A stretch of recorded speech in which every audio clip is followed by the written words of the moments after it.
Show शुरू करने से पहले ही बता देते हैं वो दो खबरें जो इस शो के लिए जरूरी भी हैं और जरूरत भी हैं।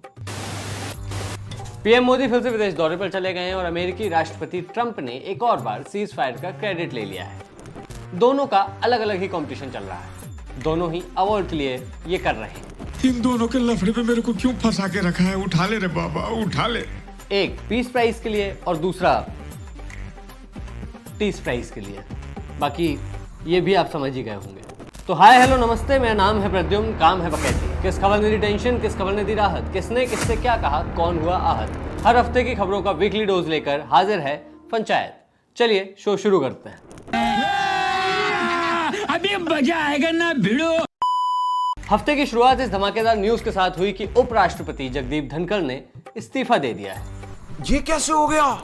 ये इतनी शॉकिंग न्यूज थी कि धनखड़ साहब को खुद अपने इस्तीफे का पता तब चला जब उन्होंने मीडिया के एक रिपोर्टर को मीडिया बाइट के लिए अपने बेडरूम के नीचे पाया। जनता को यकीन नहीं हो रहा था कि उन्होंने रिजाइन कर दिया है। लोग तो ये कह रहे थे, यही बात मैं इन सज्जन के मुंह से सुनना चाहता हूँ। उससे भी ज्यादा शॉकिंग बात यह थी कि इस्तीफा देकर धनखड़ साहब ऐसे गायब हो गए जैसे मोदी जी जिम्मेदारी लेते टाइम गायब हो जाते हैं। न कोई फोटो, न वीडियो, न कोई प्रेस कॉन्फ्रेंस। इतनी सफाई से तो पुरानी फिल्मों में गवाही देने जा रहे शख्स को गायब नहीं किया जाता जितना मोदी जी ने धनखड़ जी को किया है। हम बहुत डिटेल में प्लान करके चीजों को ऑर्गेनाइज करते हैं। और तो और धनखड़ साहब को फेयरवेल स्पीच देने तक का मौका नहीं दिया गया।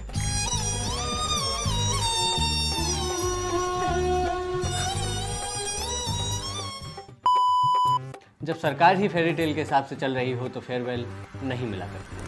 तो इधर संसद का मानसून सत्र शुरू हुआ, उधर हमारे बादल प्लेन लेकर यूके और मालदीव निकल गए। हम तो झोला उठा के चले। ये वही मालदीव है जहां घूमने वालों को गोदी मीडिया इंटरनेशनल बता रहा था। अब जब मोदी वहां टूर करने गए हैं तो इसे मास्टर स्ट्रोक बता रहे हैं। वाह मोदी जी वाह। गोदी मीडिया इतना प्रेडिक्टेबल हो गया है कि मोदी जी भी बोलने से पहले कुछ नहीं सोचते। उन्हें पता है कि मीडिया तो उसे मास्टर स्ट्रोक बता ही दे। पर गुरु, अब प्रचार मंत्री घूम रहे हैं तो खर्चा भी होगा। आप भी जान लीजिए कि बीते 5 साल में मोदी की विदेश यात्राओं पर आम जनता के 350 करोड़ रुपए से ज्यादा खर्च हुए। और यह आंकड़ा खुद मोदी सरकार ने सदन में दे दिया है। मुझे परवाह ही नहीं है। हालांकि यह हाल तब है जब नरेंद्र भाई ने आज तक किसी भी टेक्निकल होटल में देश के खर्चे से होटल करे बगैर एयरपोर्ट पर बैठते हैं, वही स्नान करते हैं और पेट्रोल डलवा कर आ देते हैं। इसी के साथ मोदी जी और विदेश से जुड़ी एक और खबर सुन लीजिए। मोदी सरकार के कार्यकाल में 17 लाख लोगों ने देश छोड़ा है। इन सबसे अच्छे तो मोदी जी हैं जो हर महीने 3-4 बार विदेश जाते हैं लेकिन किसी और देश की नागरिकता नहीं लेते। अब लेते हैं तो सिर्फ एक चीज, हाईएस्ट सिविलियन अवार्ड। भाई इससे तगड़ा देश प्रेम किसे होगा? इसके लिए एक थैंक यू तो बनता है। Thank you. वैसे जो लोग भारत की नागरिकता छोड़कर गए हैं और विदेश में बस गए हैं, मोदी जी चाहें तो उनसे ज्यादा एनआरआई को वापस ला सकते हैं। जैसे ये 1-2 लोग, ये उनके साथ प्लेन में बैठकर वापस आ सकते हैं। प्रधानमंत्री जी से मुलाकात हुई, हाँ मिली, दर्शन हुआ, उनका दर्शन हुआ। सोचिए इन्हें मोदी जी से और अपने देश से दूर रहने पर कितनी तकलीफ हो रही है। मोदी जी ही इनकी तकलीफ दूर कर सकते हैं। वैसे मोदी जी हैं तो ट्रेंड सेटर, खुद भी विदेश जा रहे हैं, बाकियों को भी ले जा रहे हैं।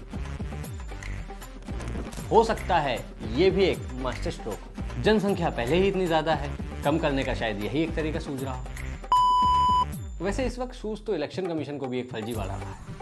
इसलिए अपने सर को खुश करने के लिए बिहार की जनता को एक SIR नाम का सरदर्द दे दिया है। खैर बिहार से याद आया, बीते 11 साल में मोदी सरकार ने भले ही बिहार को एक भी नई ट्रेन ना दी, लेकिन वहाँ करप्शन का डबल इंजन सरपट दौड़ रहा है। बीजेपी जेडीयू सरकार में 70,000 करोड़ रुपए का घोटाला किया गया। सरकारी जांच एजेंसी कैग ने कहा है कि बिहार सरकार 70,000 करोड़ रुपए का हिसाब ही नहीं दे रही है। कहाँ खर्च कर दिए हैं? ऐसा लगता है बिहार में शराबबंदी के बाद हिसाबबंदी भी हो गई। यानी मोदी और नीतीश कुमार चुनाव आयोग के साथ मिलकर वोटर्स का हिसाब तो ले ही रहे, लेकिन 70,000 करोड़ का हिसाब नहीं दे रहे। इतना बेहिसाब पैसे की बर्बादी करने वाली सरकार का हिसाब अब जनता ही करेगी आने वाले चुनाव। बिहार से चलते हैं यूपी की तरफ, जहां गाजियाबाद में एक फर्जी एम्बेसी पकड़ी गई। कई साल तक आराम से फर्जी एम्बेसडर बनकर लोग घूमते रहे, एजेंसियों को भनक तक नहीं लगी।